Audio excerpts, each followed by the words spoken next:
a $25,000 check turned into basically over 180 million. That's a slightly good return. Very good return. Yeah. So I think for me in 2013, 2014, it was just about understanding how to build and how to connect. Why does tech feel like a scam?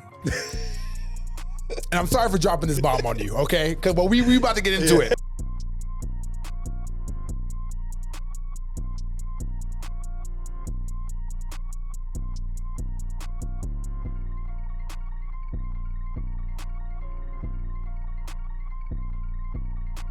Welcome everybody to another edition of Convos with Bishop. My name is Bishop. As always, I always say it's a great day to have a great day.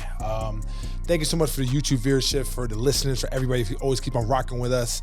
And today, man, I always have great guests, but today I'm going to be a super student right now, because when it comes to tech, when it comes to just learning about how to navigate as far as dealing with VCs, building companies, also dealing with startups, funding, acquisitions, et cetera. I mean, this man right in front of me is the man right here.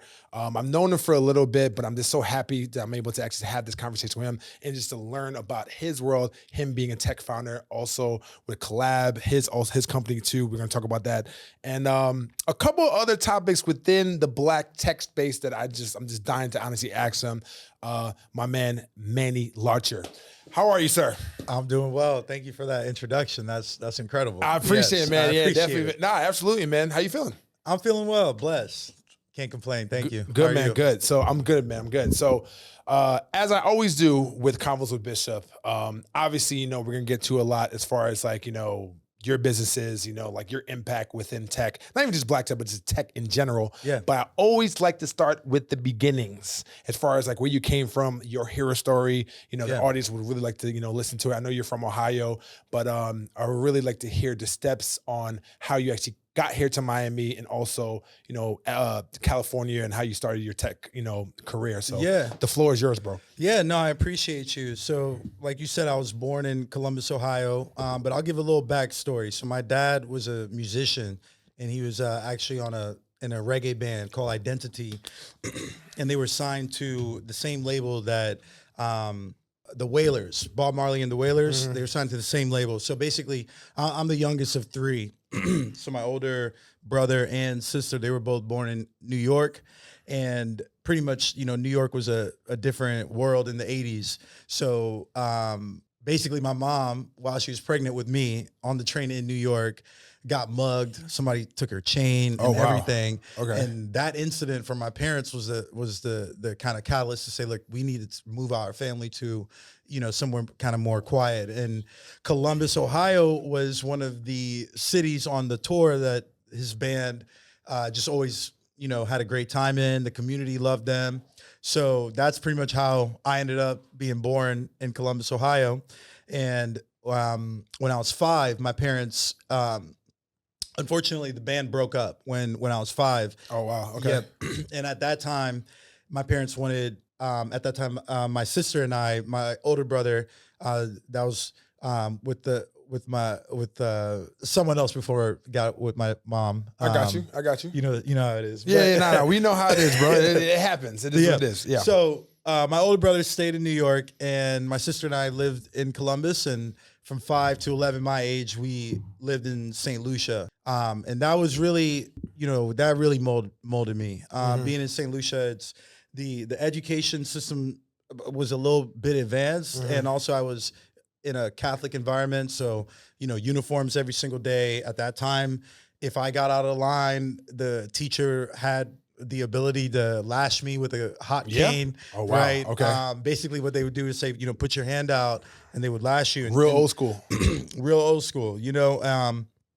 So really, and also I just remember at 11, I was doing pre-calculus, and we would have arithmetic competitions. So I came back to Ohio in 11, and then basically, did high school and ultimately went to Bowling Green, then Ohio State, and then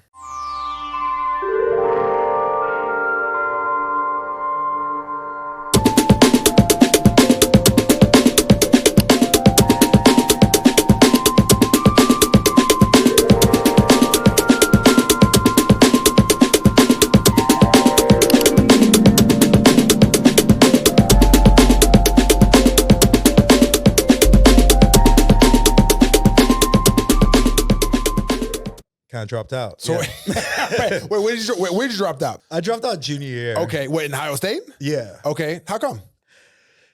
Yeah, it was. I can relate to. I'm a college dropout too. Yeah. So yeah. Yeah, I mean, I just remember the exact moment. I remember there was just a moment where so much was happening in terms of tech. You see the world's just blowing up. Looking at my own city that I was in, Columbus, at the time, it's blowing up. And then I just remember going to a class and they were just teaching us about things that were already outdated and the assignments, so there was a moment where I just felt like I was, just getting dumber in the class, and at the time it was, hey, I'm just going to take a semester off. Hey, I'm going to take a year off. But then as I started working in real life and getting real life practice, to me, that just, defeated anything that I was going to learn in a classroom. So that's a challenge, definitely not an advocate for people to drop out. It's something that, education's super important. And I'm someone that is actively, reading and learning and using the internet, taking advantage of, of classes. But the organized process really just wasn't for me. Yeah, I can definitely relate to that, man, because I went to FIU and I went from FIU from like 2009 to about 2013. I was actually a photographer and videographer in FIU. I did a bunch of shoots for fraternity sororities. And I remember when I was like, working on my photo and video business and then also working at Story doing security, I was just like, I remember at that moment, I was like, yo, like, I know I have like a few semesters left to finish, but like, if I don't leave now, I'm never ever going to know if I can actually do this sick shit by myself. You know what I'm saying? So like, did you get that moment? Like, Yeah. Okay. Yeah. For me, I mean, it's called yourinfodaily.com and it's still up and running, but there was just a moment where I need to start this. I need to learn this. And, I think it's equivalent to what we're seeing right now with AI, where, if you're not using the tools at all, I mean, that's to me, not the way you should be. You should at least learning it and figuring out maybe how you could improve your business on, this. So yeah, I think I just needed to get in and I saw myself going down a path where it wouldn't be entrepreneurship, so yeah, I just really wanted to have more control over kind of my future. Yeah. And I just didn't see that, getting a business degree. Yeah. Within that first business that you had, right, that tech business, like, what exactly did you actually learn from that tech business that you had in order to like actually propel your tech company? Like, what were like, I guess the moments that you actually had that like that were able to like actually forge you into like, the tech guru that you are today? Yeah, no, great question. So initially I didn't even know what a DNS was. I didn't know how to plug my website, and build that. So I think for me, in 2013, 2014, it was just about understanding, how to build and how to connect, right? And understanding the languages, how to build and launch an app, right? So I think that was it initially. And then once I figured that out, the concept of Your Info Daily is to highlight entertainment, specifically new music and art. So in 2014, at that time, The Wedding Crasher was coming out. This is really when Kevin Hart was making his run. Yeah. So the day that trailer dropped, I put that on the website. We were like the first one. Kevin Hart retweets that, and we start getting about 30-something thousand views a day. And that moment, that was a crucial moment for us because at that time I was really just focused on advertising, but really what happened is other people saw that I had created something and built it, and now it was getting this validation. And advertising didn't come, but other opportunities for other businesses came. Yeah. Because I showed that skill. Yeah. And that was kind of like, I look at that as the beginning of, me being in tech. So what was next after that? Yeah, after that was a few things. So at that time, I had still had an experiential marketing job. So if you're, in Ohio or Florida or California, there's a lot of, brand ambassador type jobs. So I had a very good career in that world. And then I actually set up a lot of groups on Facebook, and still to this day, hundreds of people monthly are, getting jobs. We don't charge for that or anything. So essentially, I was doing that. I still actually had a job, and I was building Your Info Daily. But pretty much after the Kevin Hart incident, I would say the local startup community. I think it was a combination of me starting to pay attention to the local community at that time in Columbus, but I think I was also able to kind of get opportunities, and that pretty much culminated me meeting a guy, Ryan McManus, and he at the time was putting together a startup. And it was a telehealth startup in 2015. Okay. So in 2015, we raised about 500,000 between. It was a team of 5 of us from Cardinal Health, big pharmaceutical company, and one of the executives on Ardina, which is a company, came from Cardinal Health. Okay. And then so they invested 250,000, and then Revelin Ventures, the local VC firm in Columbus, they invested 250,000. Dope. So that was it was a good 2-year run. We were actually strategically acquired 2 years later back to Cardinal Health. And that was a great just journey to go through the process. Again, before that process, I didn't really understand what a convertible note was, a safe was. I didn't really understand equity breakdown. So that process, I got a firsthand, of that. And then after that, I didn't really necessarily want to get into another startup. And before you actually get into this, because that's actually really good. But like because we were talking about like how much money you actually raise, but like you were at a time where like you were building a company and you were also working like a 9-to-5 as well, right? Like you had okay, let's talk about that real quick, because I have a stance where I don't think you can actually be an entrepreneur if you also have a job as well too. Like in my personal opinion, you can't be half pregnant. It's either that, no, for real. Like it's either like you're pregnant, you have the baby, and that's it. Like you can't be in and out, if that makes sense. You can't have one foot in or one foot out. So talk about those moments that you were doing the 9-to-5 and you also wanted to like really like, take care of that baby and also work on that. But then like you have to have that energy for both. Like, what was that experience like? Oh, it was like an internal battle every day, between what you want to do and what you have to do to keep the lights on. So in my situation, and this is all around the Kevin Hart retweet, when I got that retweet, really the advertising contracts that I thought would come didn't come. So I actually went to the job that I was at. Okay. And the owner and it was a sales job. I was kind of one of the top guys it was essentially financial consulting, unsecured debt. So it was very helpful. Learned a lot about that. But I went back to the job. Believe it or not, me and that owner, we were close enough. At least I thought we were, where I was like, hey, look, I have this website. It's getting a lot of hits. I actually think I could, bring more value to you if you were an investor in my company. His response was, look, if you're not at this desk at 9 a.m. tomorrow and the next day, I'm going to fire you. You're done. Yeah. Right. And literally said, don't forget what pays your bills, so at that, during that kind of spicy, like, and then so really it was a battle, a constant battle of making sure managing finances, and living within your means. But at the same time, I was able to really learn how to do less with more. And I think I always tell people, no one could read your mind. People need to really understand where you are so they could offer help.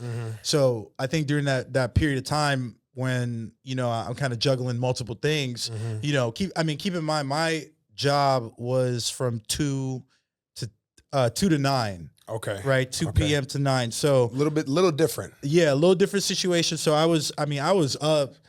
I was living with, it was an entrepreneur house, it was like 3 of us. The main guy, he was up at 4 a.m. every morning. So, I was up at 6 and it was just full long days, So, I think, and then again, really understanding the customers, I think Your Info Daily never worked because we didn't have the right systems in place. We weren't having the right conversations. So, I think it's a challenge, but you know, you never, depending on how, you know, what responsibilities you have, it's always good to use those other hours in the day. You know, I think 40 hours a week is like 23% of the week. Yeah, it is. In the grand, 168 hours. So yeah, just about. Yeah. So, you know, I think, you know, you still have other time. And then we live in a 24/7 world now too, you know, and with social media, you could really leverage a lot of different things. So I think in the case of taking investor money, then yeah, you need to be all in. And most investors will have that stipulation period, you know? Yeah, that's a good segue too, because the next thing I want to ask you is that when it comes to like your first baby that you had, you know, as far as like your startup, you know, you said that you raised like collectively about $500,000, and that was like your first rodeo. Let's talk about, because I don't think people, they don't really, in tech, I feel like a lot of people are gatekeepers as far as like just not really giving the information on like how to actually have the conversations with these people who have a shit ton of money that you actually want. So talk to me about that process that you had with your first startup, that you learned everything to actually get into your next business. So like, as far as like the conversation with the investors, the no's, you know, pushing through as far as like objections, and then like, you know, all this, like the little things you actually have to go through to be able to like, you know, to work on that, you know, conversational muscle, if that makes sense. Yeah, definitely. You know, I think team is important. You know, I think during that process, I had enough humility to know that I've never done this before. So I really kind of was a sponge in the room in that process. And I think, you know, investors truly care about like passion, and is it a big enough pain point? So, and if you have a team coming together to solve this problem, then I think you need to know what everyone's skill set is in place. Okay. Coincidentally, during that time, we had a Harvard grad on our team, so we really kind of utilized him to have some of these conversations. And if anything, you know, maybe I would set up the meeting and have him really take the meeting and sit, you know, sit in the meeting. I think there's always, you're going in a meeting with investors and there are two of them. It probably should be three of you. You know, I think it's always good to have numbers in these type of meetings, because really one person is not going to pick up on everything, especially if two people are kind of grilling you, right? But a lot of it is just conversational. During that process, I understood just the nature of really painting the problem, right? I think telehealth in 2015, that was a big problem, you know? And we had a strong team and a good go-to-market plan. So we also had a local company support it. So things kind of came together rather quickly. In the case of that startup, what didn't come together is the traction. Okay. Right. So the idea, the intellectual property of the idea was great, but we didn't really execute the way we really thought we were. Yeah, I got you. Yeah. I got you. So all those lessons you actually learned, you know, like for your next startup, you know, like let's talk about that, you know, as far as like raising money. Okay, cool. And that wasn't necessarily successful, but like you obviously, at the end of the day, like there's no mistakes, there's only lessons. Yeah. So what lessons you learned, and then also were able to actually transition to your next one? Yeah. Well, I mean, it's just a constant relationship game. So, you know, for example, it was a acqui-hire type situation. 3 out of the 5 team members were brought right back on to Cardinal Health. One of the investors, when I would start my own company, one of the investors would use my company as the accredited service provider. Okay. Right. So it was just a constant relationship. We were on the cover of our local magazine as one of like the top 4 startups. That led to me meeting, you know, a local NBA player that was on the, you know, 2008 Olympic team. So really, obviously, I wish the company turned into a unicorn and I never had to work again. But I think during that process, I really got to understand really how hard it is to really just build a company, understand your customers, understand the sales cycle too, you know, depending on who you're talking to, enterprises, right? So I looked at it as really just a learning curve. And I think from an execution is really what I gathered, you know, leaving there. It was more execution. So it's actually pretty peculiar, I should say, because when it comes to tech, you know, I don't really know too much about it. You know what I'm saying? And I do have like a lot of like VC clients within my concierge or whatever that I know a little bit of it. But like the first time that I've actually learned about tech and I actually like knew about that world, everything just felt like a scam. And I'm sorry for dropping this bomb on you, okay? Because we about to get into it, okay? Why does tech feel like a scam? Where it comes to the point of, hey man, I got this idea and I want a few $1 million out of you and I want you to give me my money, but I'm gonna make sure I'm gonna deliver. But then like half the time they don't. I've heard like, I don't know if it's a stat or whatever. I heard like 85% of startups don't even like get off the ground. Yeah. Is that correct? Well, yeah, 90% of startups 90% fail. Yeah. That's a statistic. Okay. Yeah. So here's the thing. If I'm an investor that wants to get into tech and 10% of startups get off the ground, that's kind of like saying like, if we're like, going on top like a friggin', I don't know, let's say we're about to parachute, right? We're gonna do like, go get off a plane, right? Mm-hmm. And before you get off, you're like, hey Manny, by the way, just wanna let you know, before you get off, this parachute that you have right here, there's a 10% chance of this actually deploying. Would you do it? Yeah, that's okay. So with that being said, is like, what's up with this tech community right now and this tech like world? Like, not to like bash anybody, whatever, but I really want to know about this because like, why does tech feel like a scam these days?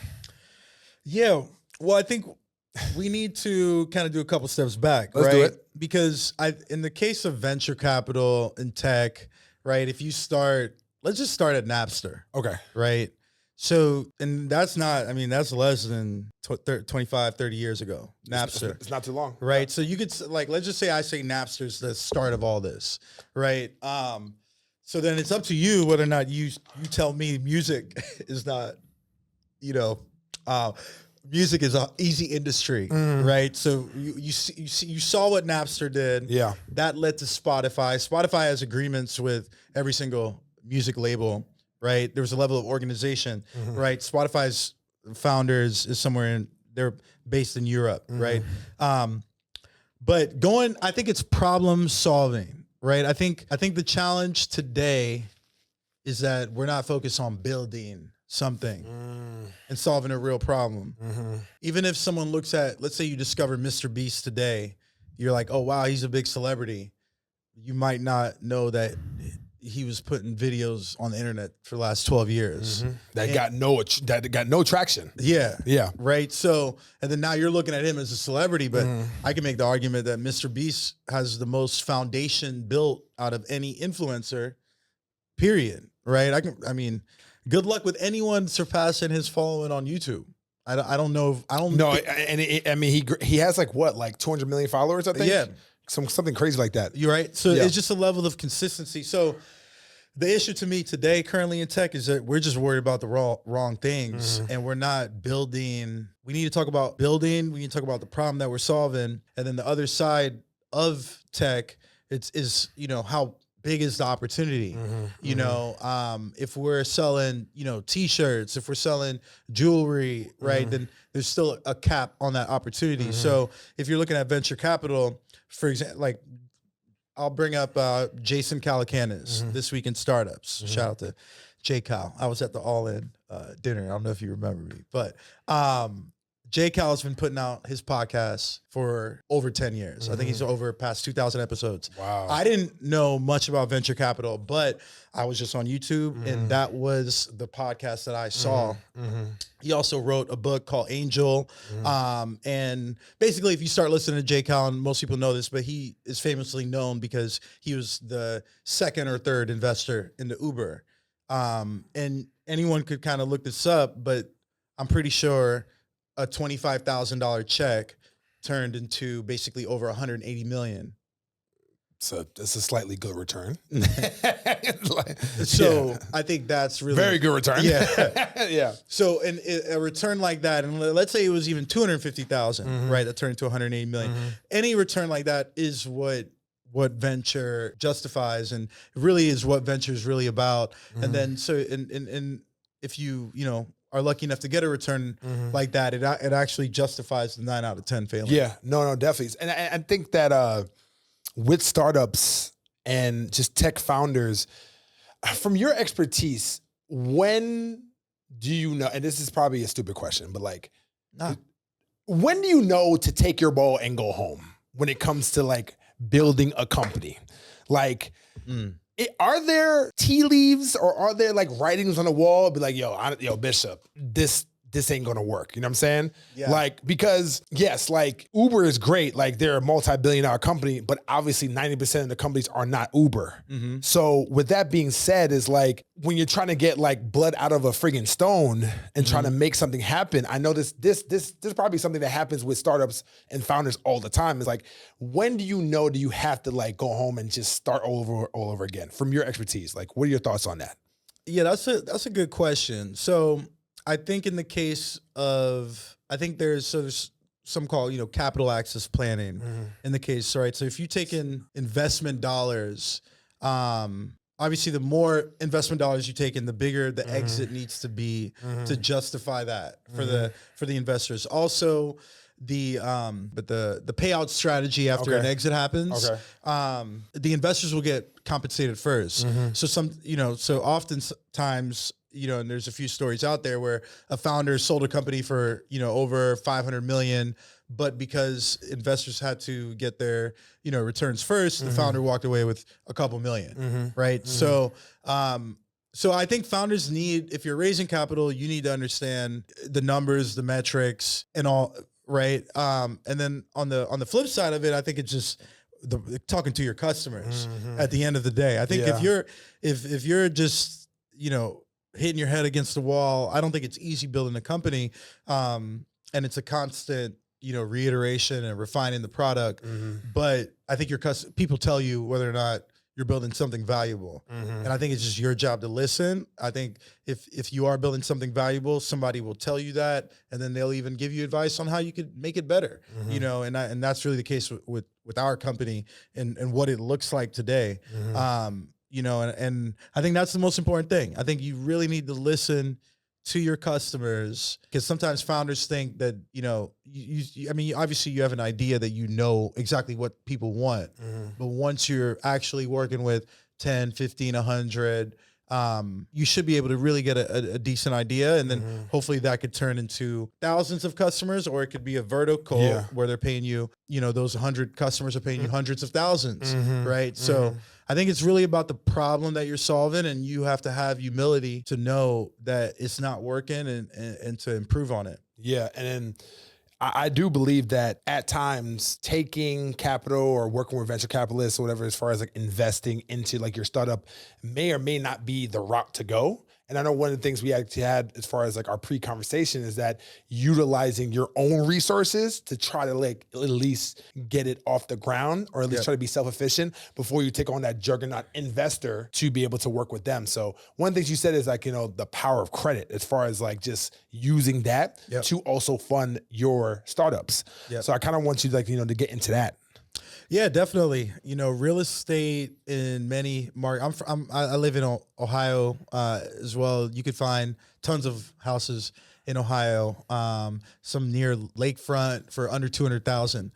Depending on your credit situation, you might be able to walk into those houses with no money down, maybe 20%, and with a monthly payment of under $1,000, right? So if you do that 4 or 5 times, you're already a millionaire on paper. And then now you have that leverage. The banks obviously will trust you. A FDIC insured bank, there's just more capital there than than investors. If you think about it. Facts. So a bank's job is, they want to give you loans. They want to, right? So I think and then also from a founder perspective, you're not giving up equity at the end of the day. So, and then I think when you do that, you might appreciate that investor even more, because investors bring capital and connections to the table, especially if they've sold companies before, they understand what it takes. They have those relationships. So I think the more that you're able to leverage it, your own credit, and build that up, it just sets you up when you're going into these conversations. and you're reviewing financials, it just makes you look just more, prepared. Hey, are you an entrepreneur or business owner and you feel like you had a ceiling in your business? Well, it's not because there's anything wrong with your products or services. It's simply because you need more exposure. More people need to know who you are and what you do. My name is Brendan Boyd, and I want to help you get on more podcasts, more YouTube shows, and other opportunities to get in front of more people. All you need to do is click that link below and book a call with me or someone from my team, and we're going to find out if we're a good fit to help you get in front of more people. And I do think part of the investing, talking to accredited investors, the process is almost similar to buying a house, right? Where you have to have a good credit score. You have to have a job. You have to do your taxes on time, right? Or you're not getting approved for that house. Yeah. With investors, you still have to have a good pitch deck. You have to have a plan, a strategy for the use of funds, capital access planning, and then a data room essentially is something that you should have that will have all the documents, your articles of incorporation, your employees, your cap table, other decks, that investors are going to want to see. So I think people just having those three things ready, that's really the things investors need. Most investors don't. I mean, I've never heard an investor doing a credit check on you. No, right? never. Yeah, no, facts. No, that's actually really true. And then honestly, it's like, it's either, there's different ways to skin a cat, but it's like with the bank, it's like they want to give you the money, but obviously you need to kind of make sure that you have the criteria. But then like with investors, it's more so of a standpoint of like, why should I give you this money? Because everybody else wants me to give them their money. So why are you different than others? Yeah. And look, if you've never sold a company, if it's your first time, I think presentation and articulating the opportunity is the most important thing. I think that's where people really kind of struggle. And, as I've kind of talked to more people, I think San Francisco is so advanced where the education for you to learn this is siphoned through Y Combinator, obviously. And then I'll give, JCal's launch accelerator. Yeah. But those are very hard to get into. Right. So I think that's really the issue. But nowadays, it sounds like there's just almost maybe too many people giving advice where, I think it's kind of the issue. There's a guy, Ben Lang. He goes back and forth from New York, San Francisco, Israel, super resourceful. So I just try to focus on the founders that have been doing it, that share that help, and the investors. Again, investors, they're capital allocators. Their job is to find a company, hopefully before anyone else did, and help that company grow. I mean, that's our job. So technically right now there's probably more investors ever in America ever. There's more funds available, there's more capital available. So I think founders need to just focus on, I would say, the boring things, especially if it's your first time, right? If someone could Google you and they know that you sold a company for 20, 50 million, it's a different conversation, right? Okay. But if it's your first time, then, then I might want to see, your deck and your data room. And I want to have a conversation about that and really, think about it. It's not a one call close situation. The bank can be. Yeah. So that's why, if you have your credit and you want to take the loan, right? Yeah. I mean, SBA loans, all that, but again, a bank is not incentivized to help connect you to customers and things like that. So, and a bank doesn't have equity of your company too. So yeah, there's nothing like someone investing and then wanting you to take this thing to the finish line. Yeah, true. And I think that's really what it is. It's a partnership. Yeah. Can you talk to me about what is the not pain points, but the opposite, as far as like what are the criteria and also like the green flags of a investor or a person who wants to exit or to buy out a company, like for instance, like my concierge company, right? Like I have a very, very extensive network. Like I probably have like within my clientele and also my network, I have probably about almost $2 to maybe $3 trillion worth of like money as far as like people who I've served, Yeah. Now, one of the people is like, has access to $2.1 trillion of that, but it's a little bit of a cheat code. Yeah. But what I'm saying is that my company is not necessarily tech, but the value, and I feel like the pricelessness is like the contacts. Yeah. Is that enough for me to actually put myself in position to sell my company or no? That's a great question. I think what you need to do is probably dig a little bit deeper. Okay. For example, in your audience, what are the needs of the audience, right? Are you able to connect this, investor to a real estate purchase, or connect the founder to capital, or connect someone to customers, right? I think, and you being able to tell that story of who you're interacting with, how you're helping them, how they rely and trust on you, then you have something, so I think it's productizing your service. Okay. Is how I would look at it. Do I have to add like an app, or do I have to add tech to my company to put in a position to exit? Because to be transparent, like I want to exit. I want to, in 6 years, I want to sell my company. Okay. So, short answer, yes. I think I think tech, you'll probably get bigger multiples on your exit, right? So if I have a real estate portfolio, I might get, that might not be a good example, but typically it's like 4x whatever your revenue is, right? Is what someone, a private equity firm will probably purchase. But again, in these tech companies that get the 10x multiples, it's all about the data that they have. I see. Right. I see. So, Teslas are great and everyone likes them, and the energy, yada, yada. But the other caveat too is no one has more self-driving data than Tesla. So when you start talking about autonomous vehicles, right now we're in Miami, there's Zooms, right? Or Zooks. They're going up and down. They're getting ready to drop here. The autonomous vehicles. Okay. Yeah. Okay. Right. So the thing about Tesla that's interesting is technically one day we could wake up and it could just be a software upgrade and they're all autonomous. Yeah. Whoa. Okay. That's fucking scary. I'm sorry. That's crazy as hell. See, this is the reason why I don't really fuck with y'all tech people. Yeah. Because it's like, dog, it's like literally in a moment, like, nigga, y'all could just take over. I mean, y'all low-key are.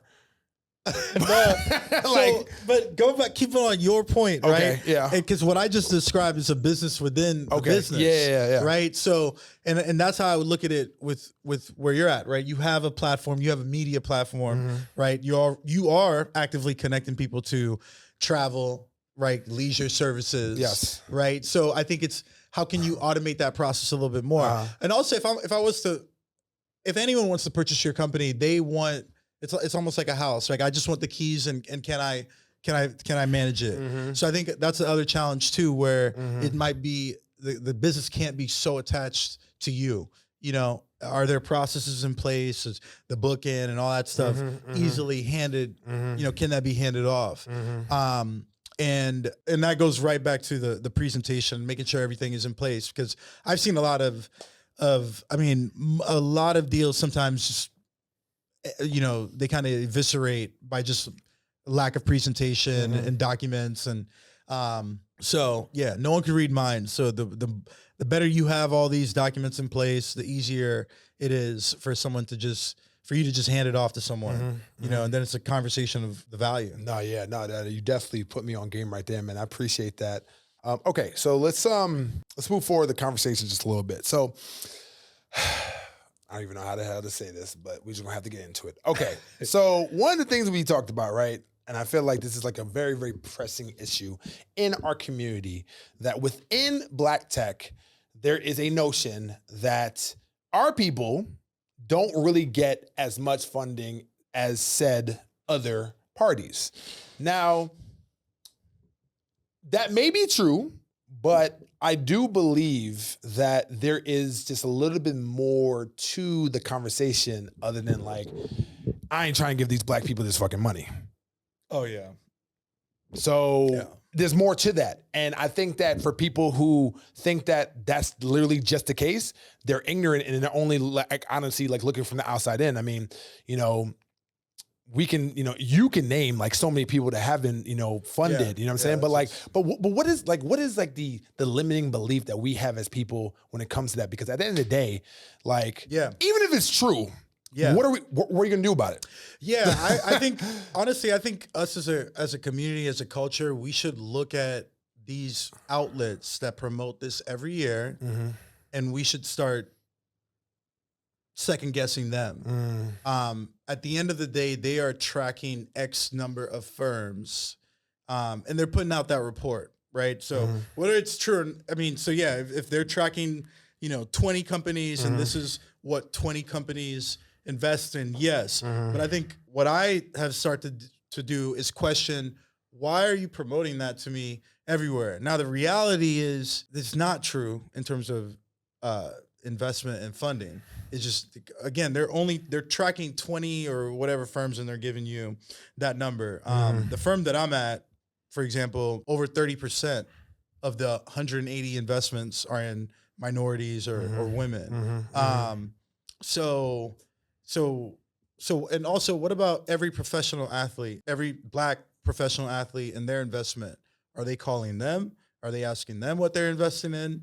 I don't think they are. Yeah. Right. True. So that's a massive, population that no one's really kind of talking about too. So I do know that if you keep reading these things over and over, it might make you not ever want to start. Yeah. And that's to me the biggest issue. Yeah. Never starting. No, yeah. And I also do think that the biggest issue as well, not everybody, but the people I've had conversation with, as far as like, oh, I can't get funny, is like, yo, like, have you made up your fucking bed? And what I mean by that is that, like, how is like your makeup and also like your foundation of your company? And when I asked him like 3 questions, like, yeah, how's your executive summary? How's your marketing analysis? Like, how's your business plan? And then like, what's your pitch? Then they're like literally stuttering. And I'm like, well, I mean, if I'm grilling you like this and I'm not even in tech, that's another thing. What do you think, like, the top VCs or anybody who wants to give you money, how they're going to like, honestly, like, drill you too? So I think that we as people have to hold each other accountable when it comes to us being able to upgrade and like, yo, bro, like, I'm gonna keep it. You know what? Fuck it. I'm gonna take off the gloves. Just because you Black, like, that, you should not be necessarily thinking that you have to get a pass. Like, bro, like, at the end of the day, it's like, yo, bro, like, all of us is gonna have to work in order for us to put us in position. You know what I'm saying? 100%. And then also too, just because like you're not getting it funded, and I'm like pointing things out and I'm poking holes, don't give me the freaking race card. Yeah. Because like, oh man, I'm not getting this because, my race. Like, no, my dude, like, that's not the case. Like, I'm showing you that the reason why you're not getting it is because A, B, C, D, E, F, G. So what I'm trying to say is that like, we have to have this a little bit more callous to our skin in order for, as a people, I'm talking about us now, for us to like really, really just like put ourselves in position and like, just understand, like, yo, it's a dog-eat-dog world. Like, yes, are there racist people in tech? Of course there are, but like, there's racist people all over the place. So it is what it is. There's racist people all over the place, right? I think this nature is this is essentially as capitalistic as you can get. If you build something valuable and if the terms are right, I'll invest for a percentage and I'll help you build it. I really don't know what's more transparent than that. But if I say it, I'm a coon. Like, if people be, oh man, I don't know, man. I think that, no, there's a lot there, but I think us as a community, right? We can't be so short-tempered with getting feedback. It's called emotional intelligence. The only reason I got here is I mean, the stuff that my mentors, I think about this a lot too, actually. The way that I was trained, I just don't, like, people aren't trained like this anymore. I used to have, my managers pull me inside and play my calls and say, why did you say this? Like, what's wrong with you? You have diarrhea of the mouth right now. You need to shut up. You're right. And I mean, that's how I got better, and there are just countless stories where I would meet someone and, essentially like, help me. And they're like, yeah, you're just not ready right now, So I think you just need to go through that. I'm reading a book. Everybody in the culture should read this book, but it's Why Should White Guys Have All the Fun by Reginald F. Lewis. Okay. And at the end of the day, he was 50. He was one of the richest Black men in America, most wealthiest business, billionaire. If Reginald was alive today, it would be very interesting because of who he was and his personality. And he had a diverse law firm. He owned over 60 businesses, world businesses. But the thing about his book, when it's obvious, he was in the 60s and the 70s. He recounts business deals that didn't go through, and he never said it was because of race. And when come on, it was probably because of it, right? Yeah. He never said that in the book. It was like I wasn't ready. I didn't prepare well enough. And I just think, my parents are St. Lucian. I was just raised, you have to work 4 times harder than them, right? So I don't know if people still think that anymore, but I think we should think that in the case of when you are competing with someone maybe that has, their parents had 40 acres and a mule, right? Like there's economic advantage that they have. So you should know what certain terminology is. You should know what a capital access plan. You should be able to talk about your marketing plan.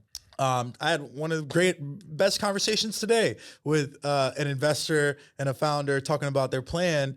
And after the call, the founder said, this probably would not be a fit, but it might be a fit in a year from now. But the advice that they gave me was so invaluable. Yeah. That's really the mentality. It's a constant learning. And you having that mindset to actually internalize that and to be able to actually like build upon yourself to see how you can move forward. Like, I feel like a lot of these people don't have that mindset, if that makes sense. And also too, sometimes the founder ain't supposed to be doing the damn conversations. Yeah. Like, you know what I'm saying? Yeah. Like, bro, like utilize and also develop a team that you can really hone in on your strengths as a founder, and then also just fend off and also delegate your weaknesses to other people. Like, you know what I'm saying? Yeah. Like, I'll give you an example. Me, I can talk to anybody. I do have a gift of gab. Like, you know what I'm saying? I do have a vernacular. Like, people gravitate towards me. I'm able to build relationships. Like, you know how I am. Yeah. When it comes to like the technical, like numbers and percentages and all that shit and all that technical whatever, ain't me. But I know where I'm at, if that makes sense. Yeah. Yeah. I think that a lot of tech people, honestly, a lot of them are fucking emotional. Yeah, well, I'm a Scorpio, so like, you know what I'm saying? Everybody tells me. Yeah, and you know that, someone who not be named or whatever is also, I don't know, obviously anybody can Well, be emotional. I think it's a lot of people have like a certain ego, right? So they're going to say, this is what I've done, right? And even in my case, whatever, situation where you almost have to kind of kiss the ring a little bit more. So there's probably, but I think there's that in everything. You like Luka Doncic just got traded, right? True. So True. I think there's a little bit of that in every field, There is. Yeah. No, definitely. So all the things that you've been through as far as like, your expertise in your career, like the newest venture you have right now is your company Collab. Yeah. So really want to get into that because as far as like just understanding and just like pointing out like the problems that we have within tech, I think with your company, like you're giving the solution to it as far as like, what your company stands for. So yeah, at least trying. Yeah. Yeah. So please talk about that, man. Cause that's, I signed up. So that shit is dope. I appreciate you. Nah, always. So Collab literally was a partnership with Michael Redd and Danny Ortiz. They have a nonprofit called the Wave Columbus. And in 2018, we were just doing free events, basically at a office. People come, connect. And then really when the pandemic happened, obviously couldn't do events anymore. And then so really the pandemic was really, first 2 weeks of March was very interesting. But basically there was a moment where, really I think everyone always considered me a connector and helping people and connecting people to resources. But really I couldn't do that. I couldn't meet. So then that's really how we created Collab. And it's really a platform where we give out free information. I look at it as like a media outlet, and we give out free information. We're letting you know companies that are raising on a weekly basis. We're letting you know who they are, the investors. Sometimes we give away their pitch deck for free, so you could to learn about this. And how we make money is we have it's a subscription as a service. So typically entrepreneurs, small businesses, we do have some large companies on there as well. They're joining for access to experts, access to new customers, you know, advice on their materials, and basically the higher the plan that they pick, the more that they get. So we started that in the pandemic, and it's been a blessing. We have hundreds of customers. I think last time I checked, like 30 states. Right now, and it's just been, I mean, just a lot of incredible success stories. Just seeing people start companies, raise funding, get married, just all types of things. That's dope. That's dope. What makes this company that you have right now, Collab, like special compared to like the other startups you had? Because I'm feeling, and I'm also seeing the excitement on this like company, right? It's not a startup. It's not considered a startup no more, right? Yeah, since we're in year 5, startup's technically 3 years. Got you. I ain't trying to disrespect. You know what I'm saying? We gotta make sure we have the tech terminology right. You know what I'm saying? But yeah, man, I see you light up when we talk about Collab. So what makes this so special compared to the other ones? Yeah, I think a couple things. I think like community, right, is the easy answer. I feel like we were doing community before it became a hot word. The other side of it is there are hundreds of universities that we've partnered up with for free, and we've helped connect, students to their first jobs. Our foundation that was built before we ever even thought about, having a SaaS company, and I, that I guess excites me the most, because really Collab, this was never really a thought, when we first started in 2017, 2018, at least to build this software company the way we're building it. So look, I was listening to a podcast. Someone said, create something that everyone could afford. If you're lucky, a few, 100 people will sign up. But if you're really helping people, and if you're blessed, thousands of people, and your impact will be felt. And that was my idea with Collab. When we started, it was $5 a month, right? And then as we started to scale and kind of proved out the value, the minimum plan is $35 a month. Most people, they'll go out to a bar and they'll spend more of that tonight. Yeah, facts. How I look at it is, if you're really serious about your company, then you could figure out $35 a month, right? So because I think the value is so affordable, we've had people that have been, customers since we started, right? Someone from Richmond, Virginia, 2 days ago just sent us a message. They do in-home caregiving. So shout out to Comfort Keepers in Richmond, Virginia. But just send us an email. And it was just such a gratitude email, that really is what keeps you going. I think when you're running a company, when your customers just let you know how appreciated you are. Yeah. I don't know why what else do you want? No, definitely. What's your why? Look, my parents came here and they did a lot. And, I unfortunately lost my sister to cancer during the pandemic. Rhabdomyosarcoma, a rare form of cancer out of nowhere. And that was, in 2021, that was a tough battle, obviously. And really every day is a tough. So, I think my why definitely is my family. I know how much my parents had to sacrifice for me to come here, and so just taking care of them, and paying it forward, however I could add value to St. Lucia. I would love to bring more tech jobs to St. Lucia, or even just, hire people to run social media campaigns in St. Lucia. The average St. Lucian lives off 450 US a month. So, for me, it's still about paying it forward. And I still think we're very early in it, and I just think, just in terms of tech, right now it's infiltrated how everything in our life, your platform, you have, I think I saw coming up on 100,000 followers, right? So, tech has essentially, infiltrated our life. How I would look at it is, how do you all use it to make your life easier, right? There's a tool called Zapier where it's like, if this happens, then that could happen. And you could just set it up and it's $20 a month.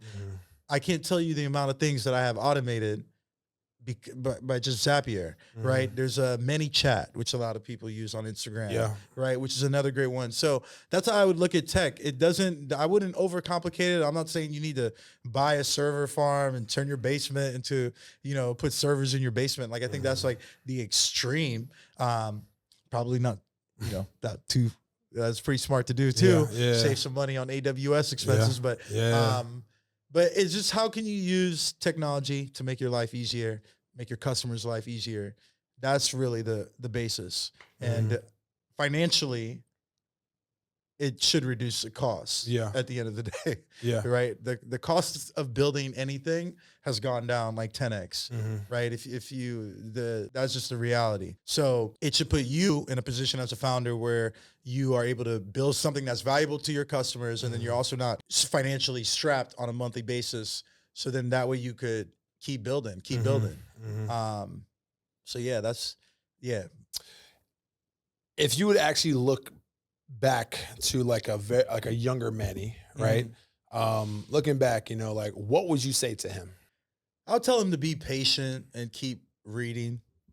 I think, I think sometimes, it's unfortunate, but sometimes you could say yes to a couple things, maybe because you thought you needed the money, because you wanted to move out quick, but sometimes some of these decisions put you down a 2-year rabbit hole, and then you end up where you probably should have been, right? So I just think patience and just keep learning, right? I think sometimes when you're younger, obviously you want the world, by 25, but I think it's just, staying patient and keep learning skills. I think I was maybe intimidated to figure out, how to build a website, or intimidated to even talk to an owner of a company.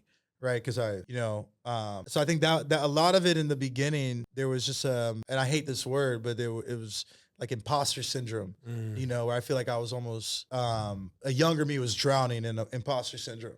I don't know why that is, but that's just unfortunately how it felt, so, and to me, I think everything just changed once I just slowed down. I don't know if that's, you get older, but once I really start to slow down and just understand certain things, I think the world starts opening up, Going into a meeting with an investor and talking a mile a minute is never going to help you. Yeah, facts. Yeah, no, I got you.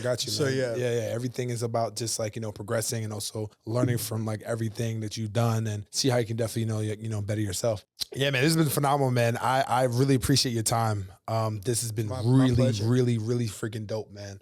One of the better conversations I've had, honestly. So I appreciate you. Oh, thank you. So before we wrap up, I have this last segment that is called The Last Call. Okay. So the last call is going to be a variety of different words I'm going to give you. And I need the first word or the first thought that comes to your mind. Okay. You ready? Yeah. I bet. All right. Ohio. Grit. Okay. Bowling Green. Cold. Windy. Cold. No, that's fine. Ohio State. Buckeyes. But that's simple. So I think of High Street for some reason when I think of Ohio State first. Yeah. I got you. Your first startup.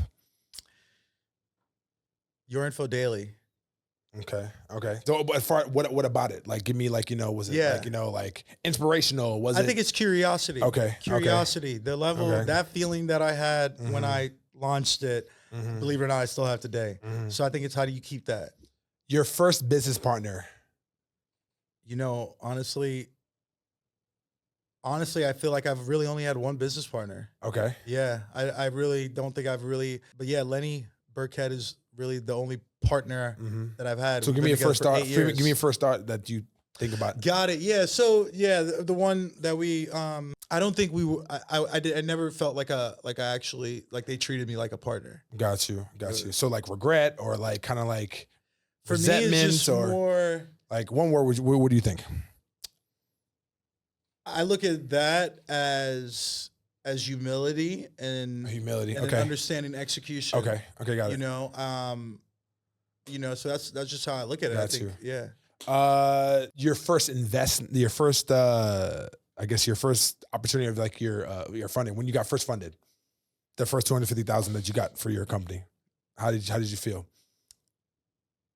It felt like it felt like I was in a cage, in a trap, where everyone thought that we did it, but I knew it was just getting started. Mhm. And in that case, I don't think we ever really got past that. I got you. Yeah. Family. Yeah, just love, support, gratitude, Got you. first generation. Yeah. Got you. Collab. Community, collaborate and elevate. Got you. And the last one, and on this one, you can have a couple more words to it. Manny, Larcher. Yeah, well, my parents named me Emmanuel. God is with us, and Manny just stuck. So, yeah, I think I'm all about paying it forward. I think, I believe in karma, and I think that, my grandma once said, you are exactly where you are for a reason. Mm-hmm. So it's important for you to just have faith. Mhm. I think we can't rely on fear and stuff like that. I think it's just having faith that, trusting if you put in the work, that everything's going to work out. Got So you. that's how I live. Got you. Manny, man, I appreciate your time. This has been freaking phenomenal. Before you wrap up, you can actually give a couple of shameless plugs as far as where it can find you, your company, Yeah, appreciate you. This has been a blast. I'm gonna definitely keep up with you and everything that you're doing, Marvel. So thank you. Yeah, you can find me at Manny Larcher. I'm on LinkedIn. I'm on Instagram. And that's about it. Pretty much that's about it. I'm not on X or anything like that. But if you follow Collab, we have a small team, and we're all we're pretty open and pretty creative, and we're really looking for partnerships, and we partner up with a lot of people. So connect with me. I'm pretty accessible. Oh, man, I appreciate you, man. Thank you. Yes, sir, man. Definitely. Only the best.